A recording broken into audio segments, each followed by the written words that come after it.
Ndabahaye mwiriwe na mwaramutse bakunzi ba Play Podcast TV umwe wese aho aherereye. Nizere neza ko mwiriwe amahoro mwiriwe neza. Eka ntangure ndabipfuriza uwa Mungu mwiza mwese. Uno musi nigenekerezo rya 2026 ukwezi kw'icumi umwaka no 2025. Ndabahaye ikaze mwe mukurikirana ibiganiro vya Play Podcast TV muri mu Burundi, mu karere ka EAC, muri Afrika, Amerika, Asia, Oceani, eka ni Burayi. Kaze rero uno musi eka turabire hamwe kuri bino bibazo ino myidogo y'abantu bagenda batandukanye ubutandukane bwabo baba ari mu Burayi, baba bazungu, baba abanyafrika, eka baba ari abakongomani, eka n'abarundi. Barabaza ikibazo gikurikira. Benshi bari bazo tubazo twinshi tugenda mutwinjiranamo canke tugenda dusa. Utwo tubazo natwo nutu tumwe muri utwo nutu dukurikira, kandi namwebwe mukurikirana Play Podcast TV ndizira ko bino bibazo gushika uno musi ano mango tuvugana muri buno busesanguzi bino biganiro ano makuru iki kibazo mwaba mucibaza, kandi nguma mbona kibazwa cane nanje camvuga ati iki kibazo reka tukironderere inyishu tugikore ku busesanguzi, kandi ndizera ko muza kuva hano kuri Play Podcast TV munyuzwe mutahuye, abaza kumva ntashikanye aho bashaka ko nari gushikana baze kuza banyunganire, abambeshuza nabo nyene baraza bambeshuze, hanyuma dukomeze twungurana ubumenyi. Ikibazo rero cyambere gitangura ni kubera iki Felix Tshisekedi umukuru w'igihugu ca Kongo yaretse izi mbwebwe za Sarambwe u Rwanda RDF igasesa maraso angana uku yari ishoboye gukora ibi bikorwa iriko irakora. Ndavuga izi exploit ibi bikorwa ariko barakora ubu nta muntu numwe haba ni Burayi bose baravuga ati Kongo yari irindiriye iki, RDC yari irindiriye iki. Ibi bibazo je nawe turavyibaza n'abandi baravyibaza, barumvira none aya maraporo turonka ko gushika naho izi mbwebwe za Sarambwe izinyenzi aba basirikare b'u Rwanda RDF izinkotanyi zonyene zigira conference de presse zikavuga ati turiko turabombardwa, bariko baraturasa gasakisa kintu banarindira na seserufe tuba tukiri mu maeswime tugikura mateni tugishiza inkoho abakora amarira ni menshi myidogo muri AFC M23 izinyenzi za Sarambwe. Benshi gacha biyumvira none izi nguvu ko Tshisekedi atazikoresheje kuva mu ntango batarica abanyagihugu bagira ku miliyoni nka zirya zose. Iki ni kibazo kimwe wibaza na je nibaza. Ikibazo ca kabiri ni kubera ko Tshisekedi yaretse izi nyenzi za Sarambwe RDF u Rwanda rukavogera u Rwanda rukaja bukimbibe rukaja muri Kongo rugafata Goma rugafata Bukavu n'utundi tuzone duke bagenda barafata, ariko bakuwe bagiye barakubwamwo ku munsi n'abitanzi ba Wazalendo FARDC n'abandi bafatanya bikorwa bari kumwe. Iki ni kindi kibazo ca kabiri. Ikindi kibazo ni kubera iki Tshisekedi na leta yiwe baretse ubutare bungana kurya bukibwa. Ikibazo ca gatatu kubera iki Tshisekedi yagaragara nkuko mengo afisa amajambo menshi adacira mu bikorwa. Ibi ni bibazo muri bimwe bigenda biribazwa. Aha rero ngomba dufashanye, ariko reka mbanze ndabereke ukuri aho kuri. Tshisekedi benshi batanguye bamutuka ciza abakongomani surtout Tshisekedi uvugira huri, Tshisekedi uvugira Kinshasa, Tshisekedi vyakunaniye, Tshisekedi na majambo y'abakongo twagwa n'umusirikare, abana baragusuzugura ko rutari umusirikare, amajambo menshi myidogo myinshi, ariko ntivyava kuri Tshisekedi kandi ntivyava ku basirikare cyane ko bafatanya kuyobora Kongo na Tshisekedi. Impamvu nyamukuru nizi ngomba ndabahe zatuma Tshisekedi na leta ya Kongo n'igisirikare ca FARDC badakoresha isysteme yako barakoresha ubu. Reka mbanze ndabahe impamvu ya mbere. Nibi iye benshi bidoga nkuko nyene twese na byarashika havuga ati none Tshisekedi finalement miliyoni zibiri zitatu 10 kenze seze gushika mu 200 ubungira bari bageze mu 30 ariho mubona ubu exploits ibitero bikomakomeye amabombardement yaba infantry n'ibindi bigenda bitandukanye. Igisirikare ca Kongo n'abasangiye urugendo rw'intambara no kugarukana amahoro bariko baragira ibikorwa bishimishije ku rwego rwo hejuru. Ati bimeze gute rero? Aha rero nagomba ndabye point ya mbere yatuma uwo Tshisekedi canke Kongo idashobora kukugaba ibitero canke gutera izi nyenzi za Sarambwe niki nuko u Rwanda mvuze u Rwanda mwumve Paul Kagame n'igisirikare ciwe. U Rwanda izi nkotanyi bahabwa ibikoresho co kimwe ku rugero rumwe, presque urugero rumwe. Uko baha ibikoresho Ukraine niko baha ibikoresho by'intambara Kagame. Mu ntegere neza kandi ndatwo muza kuntahura kandi mu mpinyutse. Je nama nababwiye ati haro marge de doute. Ivyo mvuze ubikekeranya ronderaho uvyandika hanyuma ubitohoze ko ugaruke muri commentaire umbwira ati nukuri waduhaye amakuru atabubesha rimwe.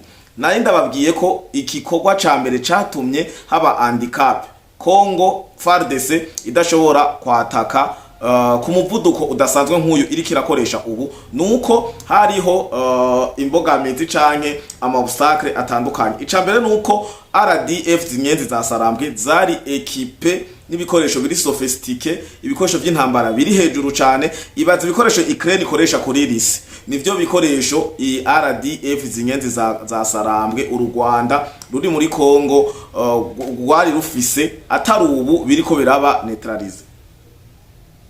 Ndasubiyemo ibikoresho Ukraine ikoresha ku Burusiya nivyo vyahabwa Kagame, ivyo vyahabwa u Rwanda kugira bashike kuco bashaka gushika ko harimo balkanisation kwiba ubutare babaha kwica no ku extermina buriya bundi bwoko bavuga ngo burenganya ngo ubwoko bw'abatutsi siritungo bw'abatutsi bavuga ikinyarwanda.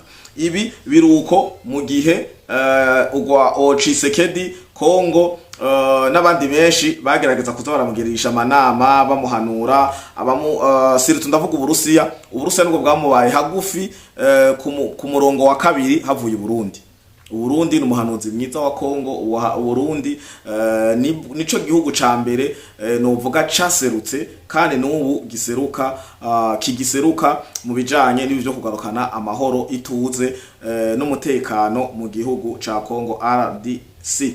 Ubu igihugu ca kabiri je ndahashira ni igihugu c'Uburusiya. Ibihugu vyarakoze navyo nyene ndaje ndabibabwire ukungene bimeze. Nagwanda babwire ko Kagame ibikoresho hajya hose mwagomba mubona Kagame atukana. Kagame yiyemera bamubwiye ati gira ngo jewe nyaga je ndabazi zimwe za go tuhereza gasakisaki bya none bya bitutsi byose irya ntambara igitangura Kagame yarashuje. Kagame yari umuntu adakogwako. Kagame yari umuntu n'ibiganiro vy'amahoro bitanguye kwemerwa batanguye kuza barabijamo. Ndabibutse ko Kagame yaguma kwepara gwara indwi zitatu arasubira kubera hari byo yari yishimiye kuri terrain.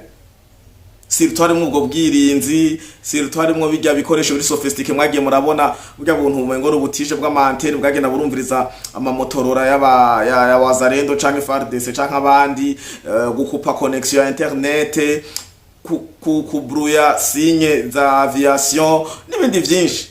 Barose ibikoresho biteye ubwoba. Ibi bikoresho ndababwire hari abantu bakunda kwibaza niki kibazo baraciyumvira ngo kuri ngo Putine ngo twese twakoze tuzi Putine kandi umuntu atinyitse. Putine ikaye Ukraine kakamutu intambara imaze imyaka ingahe Ukraine gizwe hari ibintu mutatahura. Haga Putine nawe nyene yaragenda afise amanyama nkayo. Nico bituma mu kumubwira Tshisekedi calme-toi. Uburusiya bwamubwiye ati ntukore ikosa twe twakoze. Twaragenda n'amanyama twitwaje ibikoresho bigezweho dufise twasha dusanga hari bafise ibindi bikoresho bijejwe kuzibira canke kugwanya ibikoresho vyacu. Rero twe tugize aso tugasanga n'abara twiteguriye baripanze ntibereye isi.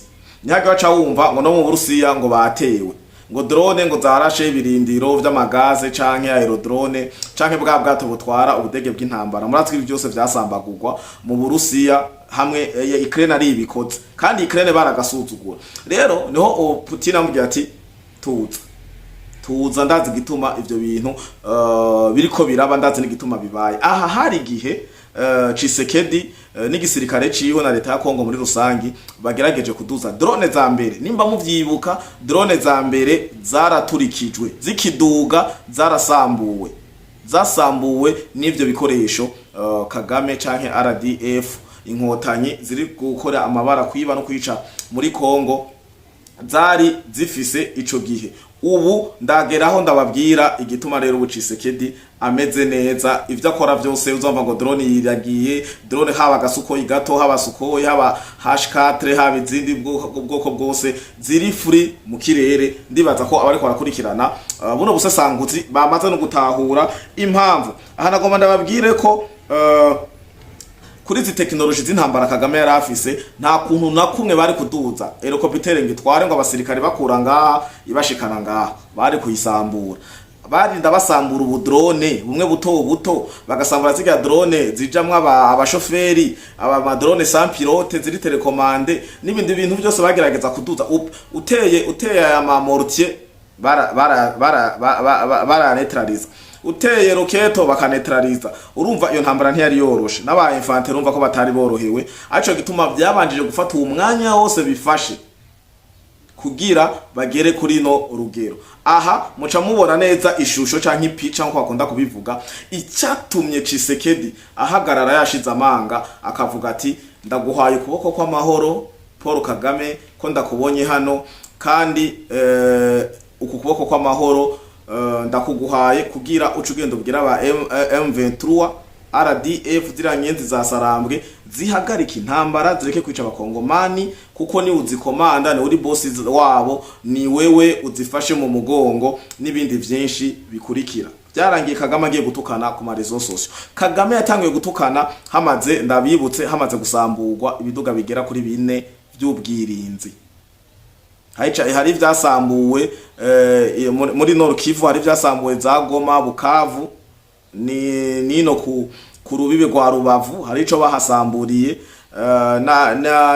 n'ibindi basamburiye hari za Walikale. Ndibaza ko muvyibuka neza. Umunsi batangura gusambura biriya biduga vy'ubwirinzi ya technology, niho bace batangura gufunga Sultani Makenga, acaga gufungirwa mu Rwanda. Makenga ndabibutse kare yo komanda niwe basi aserukira ikiroberi ca Kagame kiri muri Kongo kijya citwa M23. Ibi rero vyari biruko mu gihe FARDC yagerageje amakuru mfise, amakuru tumaze gutohoza, amakuru tuza, amakuru twabwiwe na bamwe mu basirikare ba FARDC batubwiye ati twaragerageje ibishoboka byose kuduza amadrone, nimwibaze ngo ntazo twari dufise, zari zihari mugabo ikirere cari futi, ikirere cari futi, carimwo imyuka mibi.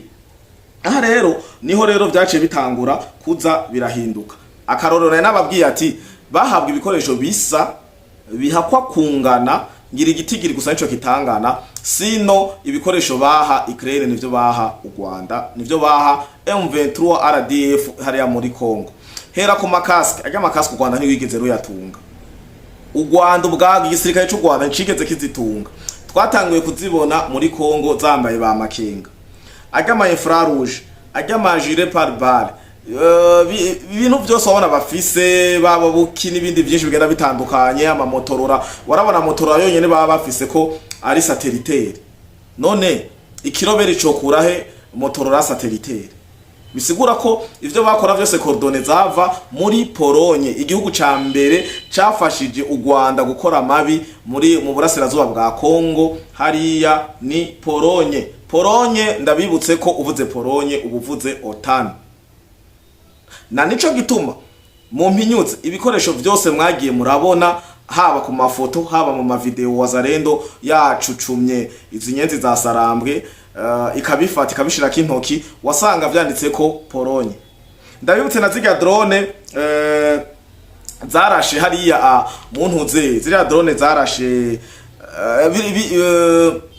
biga bwiringi, zirya systeme y'ubwirinzi yarashe zirya drone za FARDC ni made in Pologne, kandi niri zina ngo ndababwire uryanditse bacha bakubwira ati iki ni kigwanisho cyo muri Pologne. Zirya bwiringizi bwabo bwitwa Mind Made EW Group, nivyo biriya bikoresho bakoresheje mu gusambura amadrone yose, canke yaba amaroketi, yaba amamorti, yaba ibintu byose bica mu kirere biduze, nivyo bwirinzi bakoresha kugira basambagure ivyo bintu. Rero niho ndabibutse kandi akantu, igihe bishuha abacancuro, aba ba mercenaires, aba ba Sadeki, n'abane na Monesco bavuze ati turavuyeyo. Muravyibuka ko hari umwanya habaye akantu twese tutatahuye, twavuze ati ahari raba baravuyeyo kugira balkanisation ishoboke. Cari gihe bica abasoda b'abasauza babasanze ku ikambi bikababaza Afrique du Sud. Ndabibutse rero ijambo Afrique du Sud yabwiwe igihe Marema n'igisirikare ca South Africa cyako kirahamba abasirikare babo bapfiriye ku rugamba mu kugarukana amahoro mu burasirazuba bwa Kongo. OTAN apana n'igihugu kimwe. OTAN, ubuserukizi bwa OTAN, ibihugu vyose biri hamwe vya OTAN vyandikiye binabwira Ramaphosa, president wa Afrique du Sud, ati ukabuzi kufisa umutwe, ukabuzi kufisa inguvu, ukabuzi umutwe no kwikorera ibibazo kumbure yokuyeyo, ukabuzi kufisa inguvu, bavuga inguvu za gisirikare zo kuja kwinjira muri RDC hariya muri Kongo, mu burasirazuba bwa Kongo hariya ko arabera iriya migwano. Ukabuzi kufise conscience yo kwikorera ibizoberayo genda. Aho niyo majambo Otani yabwira Ramaphosa. Ico gihe babibwira Ramaphosa kugihe South yari ifise ishavu rirenze ivuga ati dutegetswe gusubiraho kuyihora. Mwarabonye ko yaci iturura akariro kace karagabanuka, ntimwamenye igituma yabwiwe ayo majambo. Nabo bicaye hasi ko bavuga ati baraka South atari igihugu gito, naco nyene kirenterpreta canke kigashishoza kigatarabwa ati okay, dimwe ni OTA iriyo. Dimwe murazi neza ibintu biriyo vyombera obstacle. Uko umuntu amaze kukubwira ati yo uciye muri iriya nzira baragukura amenyo canke baragusopa baragukubita kanci, nuko aba amaze ku experimenta aho hantu akavuga ati je bankubise kanci baragize ukuna kuriya barasahura. Rero igihugu ca Afrique du Sud no cace kivuga ati okay, murakoze kwivamwo, murakoze kumbwira. Telefone kwa Tshisekedi uburyo urazi nuko uri kuragwana na Kagame gusa ukugwana nibi. Hanyuma Tshisekedi mwibuke ko yagumye atukwa ijambo ryitwa Mwendere Skarimushi. Kajya kajambo yakoresheje muri propagande, Mwendere Skarimushi, je peux bombarder Kigali d'ici. Murakibuka. Kajya kajambo yagatutswe kugira bagume bamushusha umutwe, basubira bamushusha umutwe, bongere bamushusha umutwe. Tshisekedi yihende agire fopa kiriya gihe. Iyo yihenda ngo yantamye gutera adesize gutera u Rwanda, kiriya gihe ntivyari kumworohera ndeke kubabesha, kuko M23 yari yipanze ku rwego rwo hejuru. Kandi murazi ko igisirikare na wazarendo babafata karababire abanyarumogi, aho bavuga ngo FARDC ngo umusirikare w'ibise rusasa cha depot ngo hagaca yigira. Bari bafise mind yuko mu kirere tuhabrotse hasi nifye nkuru. Ariko nababwiye bajya abana baramaze kubahamagara, barabakonscientiza, barabatahuza icari co igihugu, agataka novuga gute, souveraineté, imbibe, icari co heritage dimwa. Barababwira ati murazi byo muko muragwanira canke ni kugira ayo mapete yanyu, ubwo bu general autoproclame bwanyu bugire valere, mwibe mugara abantu batera ubwoba, mufate ku nguvu musubire.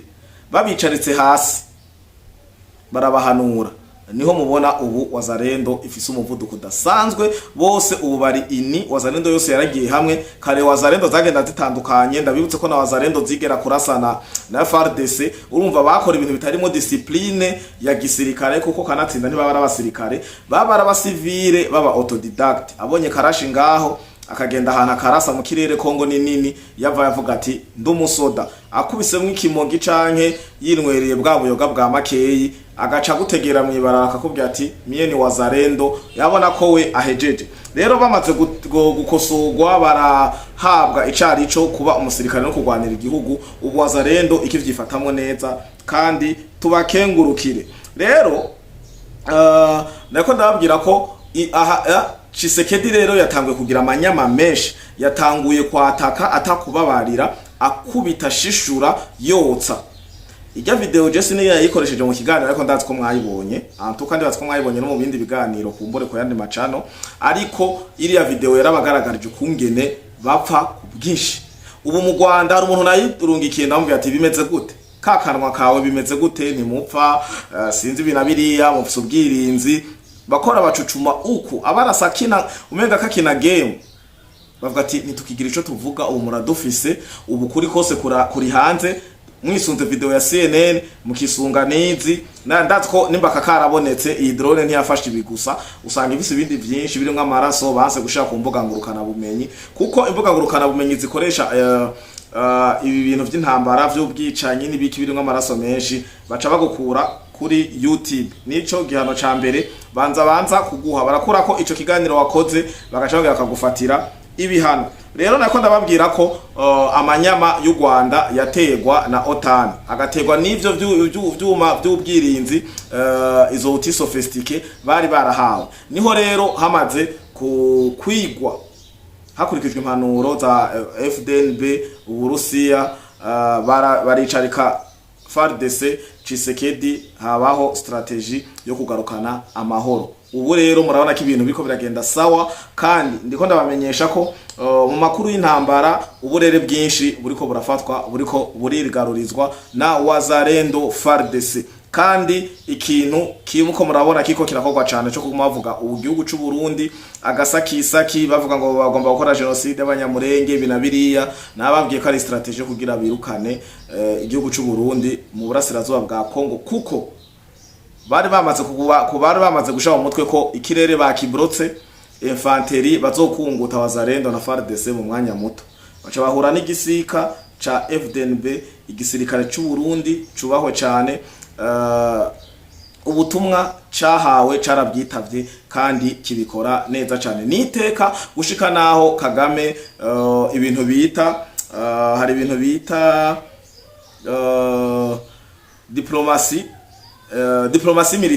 diplomasi militaire canke peacekeeping nibindi vyinshi biriko biramuvako sinzi ko muko muraronka ayo makuru vya bindi ngo vy'ama mission ya hehe na hehe ibihugu vyinshi naho ni iheruka guhamagaza ngo akanama ko kwiga ukungene u Rwanda ruva muri ivyo bihugu rurimwo bataraririye kuko u Rwanda rufatwa ubu n'igihugu terroriste n'igihugu cavogereye amahoro ubusugire ubutaka kikiba none ni gute coja kugarukana amahoro mu gihe naco kitayatanga aya ramakuru ejo ni mwumva bibaye nimuze muvuge ngo sinari nababwiye nuko bimeze ubu u Rwanda ngo rushavujwe na visibility y'igisirikare cy'u Burundi aho igisirikare cy'u Burundi gishimigwa ko gifise d'abord discipline igisirikare cy'u Burundi kizi ivyo gikora kuri tere igisirikare cy'u Burundi ntigipibriya nticitangaza nta mwanya w'ibintu nk'ivyo nta bijya bintu by'amafondote RDF bigira kantu kose ngo tumeka amata mw'impunzi inkinamico iki kugira ngo barojise ibyo barojistra amarchive n'ibindi by'inkinamico ndabahaye umuco ko amakunga bizi kandi bihorera babizi igisirikare cy'u Burundi rero gifise inyenyeri dasanzwe nk'umuco umurikira igihugu cacu c'u Burundi aho ari shavu ryinshi ridasanzwe batangwe kubeshera igisirikare c'u Burundi amajambo atabaho amajambo yagasakisaki amajambo yagaca mutwe rero ndabibutse ko ari uko amakuru ameze nababwiye ko drone za mbere za FARDC zasambuwe kubera ko bari bafashe decision yo kwihuta kuja gutera cyangwa kugira ibintu bita offensive rero ubu nta bwirinzi na bumwe buhari nababwiye ko ubu na Polonye ngo yari yagomba isubire kubongera ibindi bikoresho OTAN iravuga ati wapi twabahaye ibikoresho byinshi n'ubutare buri proportionnel n'ivyo twabahaye ntibarabuduha ntibarabutugezaho ubu u Rwanda na RDF yabo inkotanyi iri muri Kongo nka inyenzi za Sarambwe bari mu kajembegete aho bashira umwikomo ku gihugu c'u Burundi aco gituma muko murabona amajambo menshi yagasakisaki bavuga igihugu cacu ciza c'u Burundi surtout igisirikare bakibeshira ngo vya genocide n'ibindi bigenda bitandukanye ariko nizere ko abarundi n'abanyarwanda Nyarugabo musanzwe mu Nyarugabo abo bakoranye bose rebellion zika za RCD n'izindi zisha AFDLR apana FDLR AFDL iyo yarabayeho nayo nyene izo za RCD Goma n'ibindi vyinshi uyu mugabo yarimo Nyarugabo mugabo abandi bose bitwa karabakongomane bukuri bose barabishe Nyarugabo yarabishe, hanyuma nico gituma muzoguma mubona barorankunda ntibarapfa, Nyarugabo ntarapfa, bariya bose mubona batarapfa n'abanyarwanda.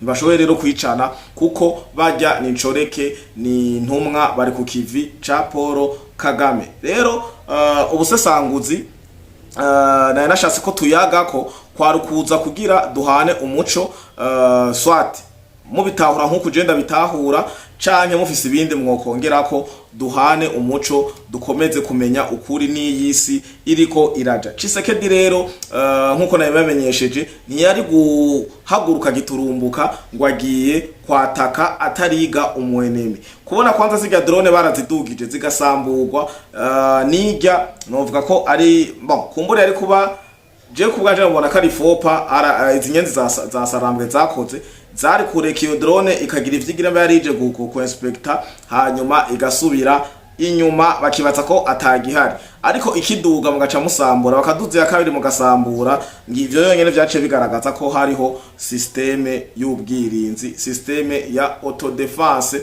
aho nabo vyaciye biba ngombwa ko baronswa ubufasha budasanzwe. Nuko icatumye Tshisekedi ateba barundi kazi nico muri rusange. Nizere ko hano twatahuranye, abatatahuye utubazo karibu muri commentaire, hanyuma ndabibutse ko ndabakengurukira cyane mwe mumaze kugira sabone canke subscribe, namwe muronka ibiganiro biciye mu buryo bugenda butandukanye, aba ma link cyangwa mu magroupe murimwo, ntimwibagiye kugenda mufyonze aha kugakengeri mugafyonda ko rimwe mugasura mukagafyonda ko irya kabiri, hanyuma kagaca kirabura cyane gusumba aho kaba kanditse ko active toute notification. Ibi navyo bikaca bibafasha kwama muronka amakuru y'ikibiriraho, amakuru dukora nkaya tugashirako amakuru n'ubusesanguzi bica mu tuvideo tugufiya twitwa amashoti. Rero ndabakengurukire cyane kandi ndabibutse ko atafleho podcast